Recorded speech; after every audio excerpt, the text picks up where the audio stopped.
and Levi Stadium in Santa Clara.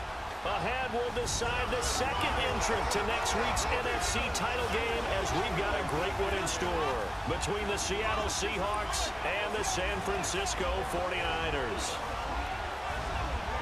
Hello, everyone. As the postseason continues here on EA Sports, we're pleased to bring it to you. Alongside Charles Davis, I'm Brandon Gaudin. And who has the edge here? You got one side that had some extra rest, but another comes in off a win last week in the wild card round. And it's funny, depending on which team you are, you say that that's an advantage. You'll take the rest, you'll take the week off, get your guys healed up a little bit and ready to go. But that team that's coming in off of a win last week, they're really excited to keep playing. They feel like they are hot and ready to go. Who will punch the fourth and final ticket to the conference championship round? We'll know soon enough as we are underway here on a January afternoon. And he probably should have stayed in the end zone as he'll muster a return up to only the 14-yard line. So here are the Seahawks now with a long field in front of them. And a glance here at the man calling the plays under center, their 6'4" quarterback. And I liked what his head coach told us about him this week, that no matter what happens, whether he throws 7 interceptions or 7 touchdown passes, he's the same assertive leader in the huddle on each and every play. He can throw the 7 interceptions, just blame the football, blame anything else, and still carry himself like he is the man. It's like you, assertive in our production meetings. Well, especially when we're talking about ordering dinner, ordering some snacks. I was just going to say. That's where I go. Going to throw right side here, complete.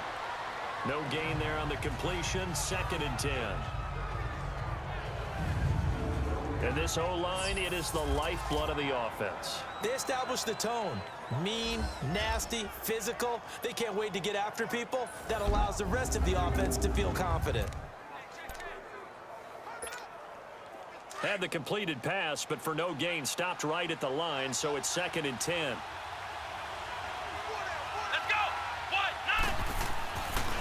Back to throw. Hughes.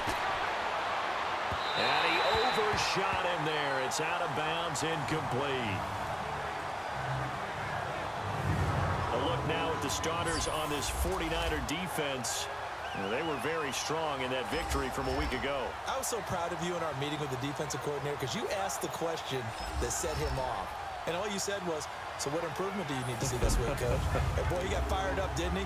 Takeaways. We need turnovers. We got to create them. Got so animated, jumped up in our meeting. It was fun to watch. Somehow I always upset a coordinator in that meeting. Yeah. But they like you. He's going to fire one deep. Middle of, and got his man. Complete. He's at the 30. 10. And all the way in. Touchdown, Seattle. A big play there. 87 yards. And the Seahawks have taken a first quarter lead. So, wow. I mean, that'll quiet this crowd, right? A big one there on the opening drive of the game. Yeah, you have to be thinking, we're at home for the playoffs. That had to be a splash of cold water right in their face, don't you think? Yeah, they got to be thinking, we're going to have to work on this and do so in a hurry.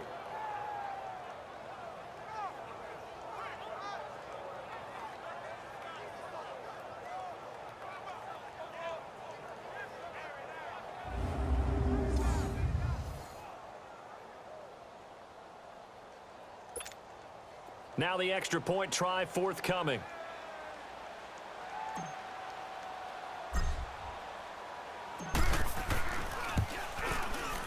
Extra point right down the middle. And that makes the score 7-0. So they only needed 3 plays on that drive. And it all culminates with a Seattle score.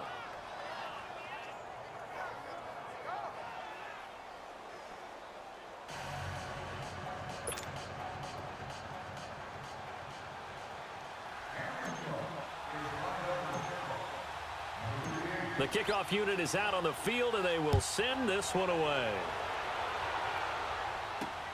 This will be taken to the back of the end zone. And no run back here. This will be a touchback, and it comes out to the 25-yard line. So here's the first drive now for the 49ers. And we get a glance here at their leader, the man who will be calling the plays under center. What I enjoyed this week is that you asked to talk to his offensive center before the game and find out a little bit more about him and what the relationship is. And that was a pretty positive story, wasn't it? Yeah, and really what I took away from that is just how it has permeated throughout the entire offensive line, the relationship they've had. It's really a group that's in sync. They care about him. That's the thing. They really care. And when you care that much, you're going to play that much harder for him and give him a better chance to lead the team to wins. A gain of 11 to kick off the drive, and it's a quick first down. Now, Charles, what's the mindset here offensively? You gave up a touchdown pretty quickly. Would it have changed if you had gotten a stop and it would be 0-0 right now, or no? I wouldn't think so. I think in most cases, just down a touchdown, you know, I mean, we're just getting started here. It should be a long way to go. You think to yourself, stick with the game plan, all the things you worked on in practice. But you have some teams that when they get down, their natural tendency is to aggressively strike back. And let's see if they want to get outside of the game plan we expect and try and be aggressive on their first series. So 2nd and 8 here after the pass play for 2 yards on first down. Here we go. What? Now it's Griffin. And he spots Henderson open left side. And he takes this one down almost all the way to the 30. And that goes for a gain of 31. So the defense blitzed. A nice job picking that up, completing the pass. And how in sync was the quarterback and his center on that play? They saw the blitz, made the appropriate calls, got the line engaged because now they know there are going to be extra guys coming at the quarterback, so they got their assignments down pat and kept them away from him, and he's able to step up in the pocket and fire one now for a really good strike. I don't think it's a surprise they're throwing the football early. We expected that. They told us they were going to come out firing, but 4 for 4 on the opening drive. They like that. They don't just like it, they love it, because now everyone gets locked in. Your confidence jumps up. Everyone's easy about what they're doing out there. And by the way, they're looking at the sideline thinking to themselves and expressing, let's keep throwing it. We're doing pretty well. A 2nd down pass play there, but it's incomplete. The starters defensively now for the Seahawks. They were quite formidable in the win over the Eagles a week ago. Have to admit, I was extremely impressed by what I saw. They ended up getting 4 sacks in the game, stayed in the face of the quarterback the entire time, made it difficult for him to step up and find receivers downfield. And that's what they told us this week, that pressure on the QB is key. So the incomplete pass on the last play, and that leads us to a 3rd and 3. Here we go. Griffin now off the bootleg. He's going to flip that out to the flat. It's complete. It goes as a gain of 9, and it moves the chains. I'm not sure that this play was designed for him specifically, but they got through the progressions and got the ball to him. So 2nd catch on the drive. He may not be a primary guy, but they definitely want him involved, don't they? Absolutely. This early, the opening drive, as you said, 2 catches. So if they can get him going in the passing game, that should open up his running game too. Officially no gain on the play, and it's 2nd down. And Charles, despite this list of key inactives that we see here, they've obviously still been pretty successful. Give everyone credit for this one, because to me, when that happens, key guys are out, the next man steps up and plays well, but that starts with the organization itself, all the way through. No excuses for guys being out, finding guys who are capable backups who can step up and play when they need them. And we've seen the results of that. This team knows how to work through things. 8th play of the drive forthcoming, and they need 8 yards on 3rd down. Let's go. Red 38. Red 38. Out of the gun, Griffin. And probably the wise decision there. No one open. He just throws it away. And that keeps the field goal on the table as it's 4th down. Well, that was certainly an aggressive call and an aggressive play. Instead of just going for the first down, took the shot in the end zone, went for the touchdown. Yeah, and on 3rd down, they said, forget about the sticks. We want 6. The 49ers are going to turn over to the special teams crew. The field goal unit is out there now.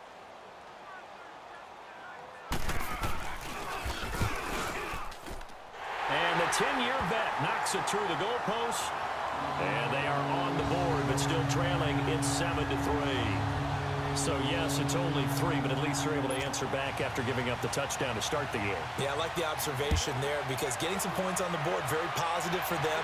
Feel a little bit better about things, because if you don't score, You potentially have opened the door for them to score again, and then you're down 14. And he's going to be taken down on what will be the final play of this first quarter. 1 quarter gone in this NFC divisional round matchup. 7-3 the score. We're back to Santa Clara after this.